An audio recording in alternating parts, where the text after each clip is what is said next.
दुनिया की तमाम छोटी और बड़ी खबरों के लिए हमारे चैनल को सब्सक्राइब करना न भूलें और बेल का बटन जरूर दबाएं। नमस्कार, आदाब, मैं हूं आपके साथ माजिद अंसारी।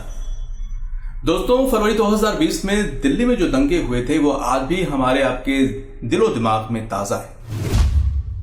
किस तरह की वहां की तस्वीरें सामने आई थी वो आज भी सोचकर रूह कांप जाती। किस तरह से सरेआम लोगों को मारा पीटा गया था, किस तरह से सरेआम लोगों के घर जला दिए गए थे, दुकानें लूट ली गई थी। ये तस्वीर भी हमने न्यूज चैनलों पर देखा था, जो बेहद ही अफसोसनाक और चिंता की बात थी। लेकिन 1 साल से ज्यादा वक्त हो चुका है। जो पीड़ित पक्ष है वो आज भी इंसाफ की आस में बैठा हुआ है कि उसे जल्द से जल्द इंसाफ मिले। लेकिन क्या यह मुमकिन है कि उन्हें आसानी से इंसाफ मिल जाएगा? मैं अब आपको जो बताने जा रहा हूं उसको सुनकर आपको यकीन हो जाएगा कि नहीं, इंसाफ इतनी आसानी से मिलने वाला नहीं। वो इसलिए क्योंकि कोर्ट ने एक बार फिर से दिल्ली पुलिस को फटकार लगाई है। दरअसल पहली बार ये नहीं है। हर सुनवाई में दिल्ली पुलिस फटकार लगाती है दिल्ली पुलिस को कोर्ट, लेकिन दिल्ली पुलिस अपने रवैये से बाज नहीं आ रही। एक बार फिर से दिल्ली पुलिस को कोर्ट ने फटकार लगाई है, लेकिन इस बार जो फटकार लगाई है वो बेहद ही गंभीर है। वो क्यों लगाई मैं वो आपको बताने जा रहा हूं। दरअसल हुआ क्या था कि सुनवाई के दौरान अभियोजन पक्ष के एक हेड कांस्टेबल ने 3 आरोपियों की पहचान के मामले में जो सुनवाई हुई थी, तो हेड कांस्टेबल ने 3 आरोपियों की पहचान कर ली थी। उसके नाम भी उन्होंने बताया, हुलिया भी बताया। लेकिन उसी अभियोजन पक्ष के एक और अधिकारी ने हेड कांस्टेबल की ही जो बातों से जो इनकार कर दिया। जो हेड कांस्टेबल ने गवाही दी उससे साफ साफ इनकार कर दिया। हेड कांस्टेबल ने अधिकारी ने साफ तौर पर कह दिया कि तीनों आरोपियों की पहचान अभी भी नहीं हो पाई है, उनकी हम तलाश कर रहे हैं। इस पर कोर्ट ने कहा है कि हम देख रहे हैं कि कोर्ट में ही अभियोजन पक्ष में से एक झूठ बोल रहा है संविधान की शपथ लेकर। जी हां, शपथ लेकर झूठ बोल रहा है इनमें से एक, जो बेहद ही अफसोसनाक है। अब मैं आपको कोर्ट के ही लफ्जों में शब्द ब शब्द वो चीज मैं पढ़कर बताऊंगा, जो कि कोर्ट के शब्द हैं, इसलिए मैं अपनी तरफ से कुछ कहना नहीं चाहूंगा। मैं आपको अब जो सीक्वेंस में बताने जा रहा हूं, कोर्ट की टिप्पणी, हेड कांस्टेबल की टिप्पणी, जांच अधिकारी जो हैं उनकी टिप्पणी, आयोग की टिप्पणी, उसके बाद आप खुद अंदाजा लगाइएगा कि क्या पीड़ित को इंसाफ मिल पाएगा। मैं आपको लफ्ज ब लफ्ज पढ़कर बताता हूं। सुनवाई के दौरान हेड कांस्टेबल ने 3 आरोपियों के नाम लिए, जिसका नाम था विकास कश्यप, गोलू कश्यप और रिंकू सब्जीवाला। जी हां, ये तीनों की पहचान हुई थी। अब हेड कांस्टेबल ने कोर्ट में क्या कहा मैं वो आपको पढ़ के बताता हूं। मैं साल 2019 से संबंधित क्षेत्र का बीट अधिकारी था। सुन लीजिए, मैं सभी 4 आरोपियों और विकास कश्यप, गोलू कश्यप और रिंकू सब्जीवाला को घटना के पहले से ही नाम और हुलिये से जानता था। ये हेड कांस्टेबल का बयान है, जो अभियोजन पक्ष की ही तरफ से एक गवाह है। इन्होंने ये कहा।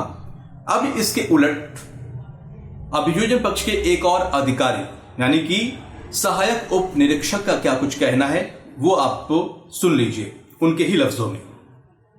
उन्होंने कहा कि 3 आरोपियों की जांच के दौरान पहचान नहीं हो सकी, जिसके नाम हेड कांस्टेबल ने लिए हैं। मैंने शेष 3 आरोपियों की तलाश की, लेकिन उनका पता नहीं चल सका। अब दोनों के आप बयान, जो कि अभियोजन पक्ष के ही दोनों गवाह हैं, इनके बयान को आप देख लीजिए कि दोनों ही विरोधाभास हैं। हेड कांस्टेबल कह रहे हैं कि तीनों की पहचान हो गई है, वो घटना से पहले ही उनको जानते थे, नाम और हुलिये से जानते थे। लेकिन जो सहायक उप निरीक्षक है उन्होंने साफ तौर पर इसे इनकार कर दिया है।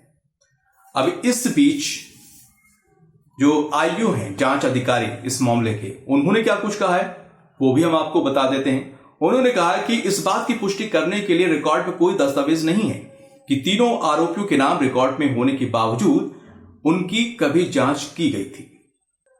अब ये आयोग का बयान है। अब इस पर अदालत ने क्या कुछ कहा है, अब ये हम आपको उन्हीं के लफ्जों में पढ़ के बताते हैं। इससे ठीक उलट ये कहा गया है कि जांच के दौरान इन आरोपियों की पहचान स्थापित नहीं हो सकी। रिकॉर्ड में ऐसी कोई सामग्री नहीं है कि उक्त आरोपियों को पकड़ने के लिए जांच अधिकारी द्वारा कभी प्रयास किए गए थे। प्रथम दृष्टया पुलिस गवाहों में से एक शपथ लेने के बाद भी झूठ बोल रहा है, जो भारतीय दंड संहिता की धारा 193 के तहत दंडनीय है।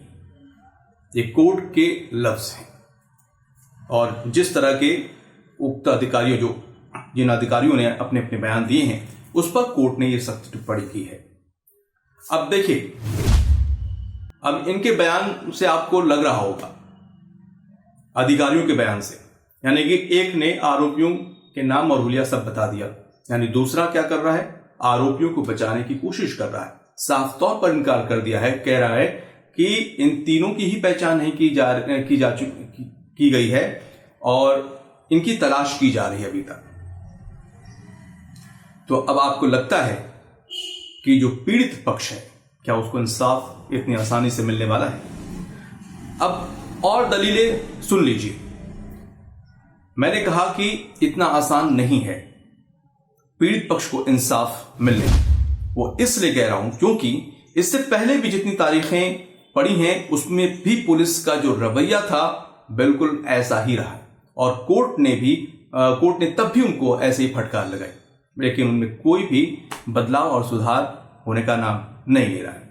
ये लोग शपथ लेकर भी आरोपियों को बचाने की कोशिश कर रहे हैं। अब 28 सितंबर में कोर्ट में क्या कुछ हुआ था, मैं वो आपको पढ़ के बताता हूं कि कोर्ट ने क्या फटकार लगाई थी, क्यों फटकार लगाई थी। दंगे मामले में प्राथमिकी दर्ज किए जाने के महीनों बाद भी जांच में कोई प्रगति नहीं हुई थी, जिसकी वजह से पुलिस को फटकार लगाया और कहा कि ये दुर्भाग्यपूर्ण स्थिति है। ये दुर्भाग्यपूर्ण स्थिति है, कोर्ट ने कहा 28 सितंबर की सुनवाई में। अब 22 सितंबर की सुनवाई में क्या कुछ कोर्ट ने कहा था वो भी मैं आपको पढ़कर बताता हूं। फरवरी 2020 में हुए दंगों के दौरान दुकानों में कथित रूप से लूटपाट करने के 10 आरोपियों के खिलाफ आगजनी का आरोप हटाते हुए कहा कि पुलिस एक खामी को छुपाने का और 2 अलग अलग तारीखों की घटनाओं को एक साथ जोड़ने की कोशिश कर रही। ये 22 सितंबर की बात है। 17 सितंबर की बात सुनिए। इस वक्त कोर्ट ने कहा कि लापरवाही भरे रवैयों को लेकर फटकार उन्होंने लगाया और कहा कि पुलिस आयुक्त और अन्य शीर्ष पुलिस अधिकारियों ने 2020 के दंगा मामलों के उचित अभियोजन के लिए सही कदम नहीं उठाए। अब 2 सितंबर की भी बात सुन लीजिए। 2 सितंबर में कोर्ट ने जो कहा था उसको गौर से सुनिएगा, बेहद गंभीर मामला है। इसी यानी कि दंगही मामले में जो आरोपी गुलफॉर्म है उसके खिलाफ आरोप तय करने की सुनवाई हो रही थी और इसी दौरान एक अन्य एफआईआर से जो बयान लेने पर पुलिस को फटकार लगाई थी कोर्ट ने टिप्पणी करते हुए कहा था कि जब इतिहास विभाजन के बाद से राष्ट्रीय राजधानी में सबसे भीषण सांप्रदायिक दंगों को देखेगा तो उचित जांच करने में पुलिस की विफलता लोकतंत्र की प्रहरी को पीड़ा देगी। बेहद ही कितनी बड़ी बात कह दी कोर्ट ने। और इसके आगे क्या कुछ कहा वो भी मैं आपको बता दूं। कोर्ट ने यह भी कहा कि मामले की उचित जांच करने में पुलिस की विफलता करदाताओं के समय और धन की भारी और आपराधिक बर्बादी है।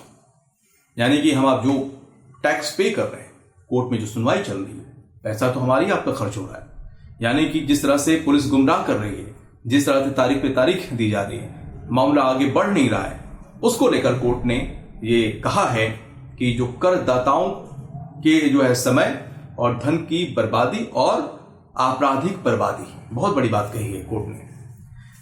अब यही नहीं, इससे पहले भी जो है उन्होंने फटकार लगाई। 28 अगस्त की बात ले लिया। 28 अगस्त को जो सुनवाई हुई थी उस दौरान भी कोर्ट ने पुलिस को कहा था कि पुलिस की जांच का जो मापदंड है वो बेहद ही घटिया है। अब इससे बड़ी बात क्या हो सकती है जब कोर्ट ने ये साफ तौर पे कह दिया कि जो पुलिस की जांच का जो मापदंड है वो बेहद ही घटिया है। अब सोचिए, जब पुलिस का रवैया ऐसा होगा, कोर्ट बार बार फटकार लगा रही है, ऐसे में क्या पीड़ित पक्ष को इंसाफ मिल पाएगा? जिन्होंने अपने को खोया है, चाहे वो भाई हो, किसी का पति होगा, किसी के घर का इकलौता चिराग था, उसके ऊपर क्या गुजर रही होगी? जाने वाला तो चला गया, लेकिन अब इंसाफ ही था उसके हाथ में कि इंसाफ उसे मिल जाए। लेकिन अगर इसी तरह का जो पुलिस का रवैया होगा तो क्या इंसाफ मिल जाएगा? मैं एक बात साफ तौर पे कह देना चाहता हूं कि मैं दिल्ली पुलिस का मतलब पूरे दिल्ली पुलिस के बारे में नहीं कह रहा हूं। ये दिल्ली पुलिस का मतलब जो कोर्ट में सुनवाई हो रही है, जिन पे जिम्मेदारी थी, जो इसके लिए सीधे जिम्मेदार हैं, उनकी बात कर रहा हूं। और जिस तरह से आपने तस्वीरों में भी देखा था किस तरह से कुछ पुलिस वाले और जो अपराधी थे दंगे के दौरान उनका साथ देते हुए नजर आ रहे थे या फिर मूक दर्शक बने हुए थे। तो कोर्ट बार बार फटकार लगा रही है और पुलिस अपने ही स्टैंड पर कायम है, उससे कोई इसका कोई असर नहीं हो रहा है। और इंसाफ कब मिल पाएगा ये कहना बड़ा मुश्किल है। आप खुद, मैंने पूरी तस्वीर आपके सामने रख दी, अब आप खुद सोचिए कि किस तरह से दिल्ली में कानून का राज है।